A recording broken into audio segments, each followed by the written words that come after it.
Mesdames et messieurs, vraiment c'est quelque chose que vous devez garder dans votre esprit. Je veux que tu notes ce verset. Je veux que tu prennes le chapitre, ce chapitre. Note-moi ce verset dans ton cœur. Écris ce verset dans ton cœur. Écris ce verset quelque part. Job chapitre 42.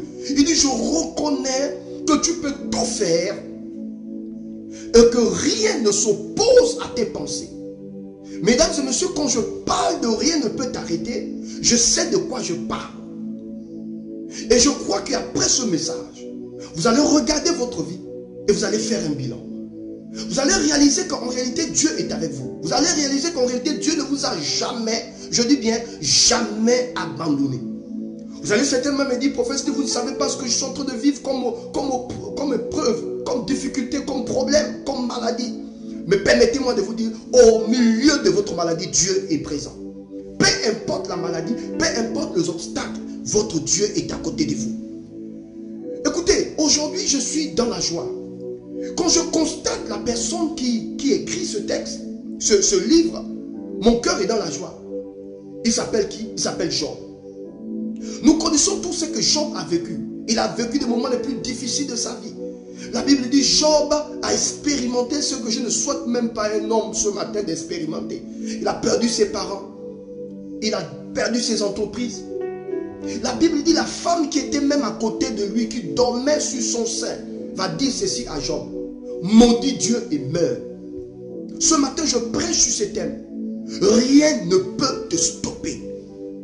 Les amis, la Bible dit, malgré les obstacles, tout ce que Job a vécu dans sa chair, la maladie, la perte des entreprises, la chute économique, la faim, le mépris, au point où la Bible dit, les gens, même ses propres amis, les amis de Job, ils se sont retirés de Job, ils ont maudit Job, ils ont rejeté Job, ils ont condamné cet homme. D'autres ont dit, c'est un pécheur, il n'a plus l'onction, il est perdu.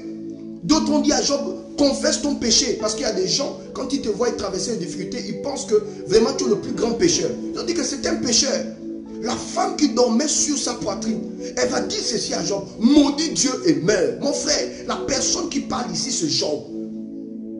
À la fin de son livre, nous connaissons tous le premier chapitre de Job, où Job explique un peu, où la Bible dit, la Bible nous parle un peu de l'histoire de Job, tout ce qu'il a vécu comme épreuve, comme problème, comme maladie.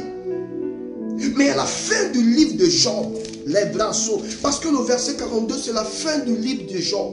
À la fin de son livre, il dit ceci. Je reconnais que tu peux tout faire et que rien ne s'oppose à tes pensées.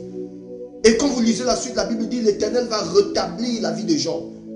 La personne qui écrit ici ce Job, il dit je reconnais que tu peux tout faire et que rien ne s'oppose à tes pensées. Regardez tout ce qu'il a vécu. Mais il a quand même le courage de dire, je reconnais. Cet homme, qu'est-ce qu'il reconnaît? Il reconnaît la bonté de Dieu. Qu'est-ce qu'il reconnaît? Il reconnaît la fidélité de Dieu. Qu'est-ce qu'il reconnaît? Il reconnaît le soutien de Dieu. Vous savez que dans cette épreuve, alors que Job était malade, la Bible dit qu'il avait un cancer. Il donne le cancer. Malgré le cancer, à la fin de son livre, il dit, je reconnais.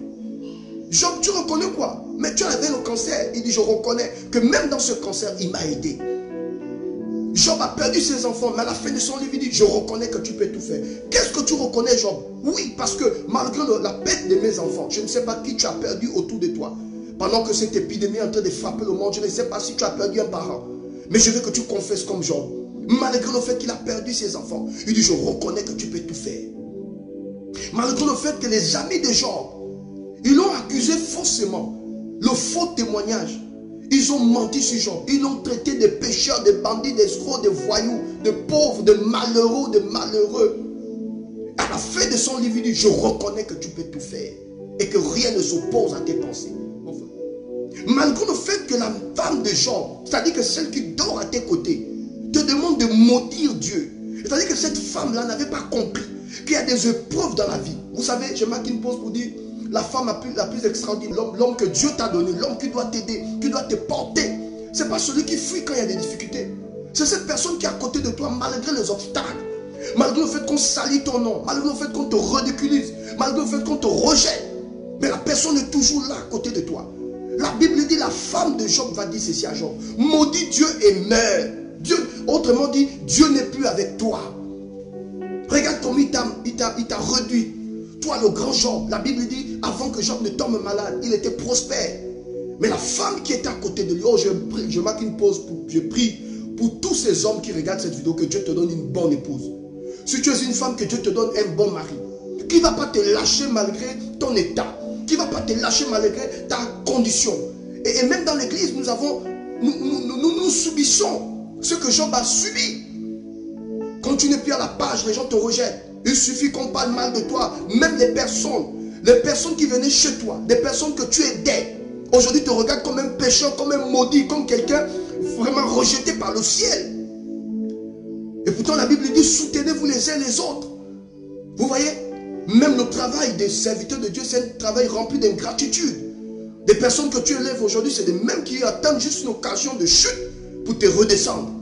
Combien de personnes Job a nourri? Combien de personnes Job a aidé? Combien de personnes Job a soutenu? Combien de personnes Job a porté? Combien de personnes Job a permis d'avancer? Combien de personnes Job a permis de rentrer dans une autre dimension? Mais il suffisait une simple erreur. Il suffisait juste une simple erreur. La Bible déclare qu'ils ont maudit Job. La femme de Job a dit maudit Dieu et meurt. Les amis de Job, j'imagine, ils l'ont complètement abandonné. Mais la Bible dit à la fin de son livre, il dit, je reconnais que tu peux tout, que rien ne s'oppose à tes pensées. Mon frère, si notre ami Job ce matin, si notre ami Job, au travers de cette histoire, peut aujourd'hui motiver notre foi à croire au lendemain, je crois qu'aujourd'hui tu dois entrer en toi-même et te dire, Seigneur, au-delà de ce que je peux vivre, que je peux subir, si Job peut confesser dans son livre, à la fin de son livre, en disant, je reconnais que tu peux tout faire, ce qu'en réalité tu peux tout faire. Et que quelle que soit ma situation, quel que soit mon problème, quel que soit ce que je vis maintenant, je vais confesser que tu es Dieu. Je vais confesser que tu peux tout faire. Tu peux stopper le coronavirus. Tu peux stopper la maladie dans mon corps. Tu peux stopper cet esprit de sécheresse dans ma vie. Tu peux tout stopper et me redonner l'espoir, me redonner la force, me redonner le sourire. Les amis, Dieu peut tout faire. Romains chapitre 8, verset 18. J'estime que les souffrances du temps présent ne seront être comparées à la gloire à venir qui sera révélée pour nous. Aussi la création attend-elle avec un ardent désir la révélation des fils de Dieu. Je reprends. Il dit, j'estime que les souffrances du temps présent ne sauraient être comparées à la gloire à venir qui sera révélée pour nous. L'apôtre Paul dit, j'estime que les souffrances du temps présent. Frère, je marque une pause pour te dire, quelle que soit la souffrance du temps présent, je ne sais pas si tu souffres. Tu souffres parce que tu n'es pas encore marié. Tu souffres parce que tu n'as pas encore d'argent. Tu souffres parce que tu es abandonné. Tu souffres parce que tu pleures chaque jour. Tu souffres parce que tu veux expérimenter une délivrance. Ton cœur a mal. Et tu as prié, tu as dit à Dieu, Seigneur, aide-moi. Tu souffres dans ta chair. L'apôtre Paul dit, j'estime que les souffrances du temps présent ne seront être comparées à la gloire à venir. Je marque une pause pour dire à la personne qui suit cette vidéo que Dieu est sur le point de déclencher une gloire dans ta vie. Ne regarde pas ce qui est là. Ne regarde pas ce que tu vis. Ne regarde pas ce que tu ressens. Ne regarde pas à la perte. Ne regarde pas parce que tu n'as pas d'argent. Ne regarde pas parce que tu n'es pas encore marié. Ne regarde pas parce que tu ne travailles pas encore. Ne regarde pas parce que ton entreprise n'est pas encore dans un certain niveau. Ne regarde pas ces choses. L'apôtre Paul dit, j'estime que les souffrances du temps présent ne sauront être comparées à la gloire à venir. Et là je marque une pause et je déclare dans la vie de cette personne qui me suit, il y a une gloire qui arrive. Il y a une gloire qui arrive. J'estime que les souffrances du temps présent ne sauront être comparées à la gloire à revenir. Romains chapitre 8, le verset 18. J'estime que les souffrances du temps présent, j'estime que la peste que nous voyons, l'épidémie que nous voyons, cette épidémie qui est en train de frapper le monde entier, ce virus que nous ne pouvons stopper, j'estime que les souffrances du temps présent ne seraient être comparées à la gloire à venir. Je marque une pause et je déclare dans la vie de cette personne qui suit cette vidéo, il y a une gloire qui arrive pour ta vie. Dieu a réservé une gloire pour tes enfants. Dieu a réservé une gloire pour nos nations.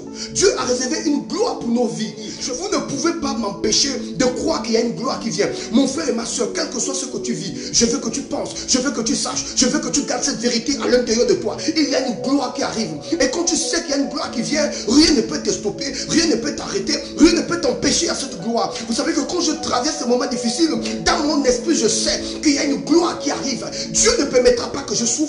Dieu ne permettra pas que le coronavirus m'emporte, parce qu'il sait qu'il a programmé des choses me concernant. Il dit, j'estime que les souffrances du temps présent. Je ne sais pas si tu souffres. Je ne sais pas si tu souffres dans ton cœur. Tu souffres dans ton âme. Tu souffres dans ta vie. Tu souffres parce que tu veux porter ton bébé.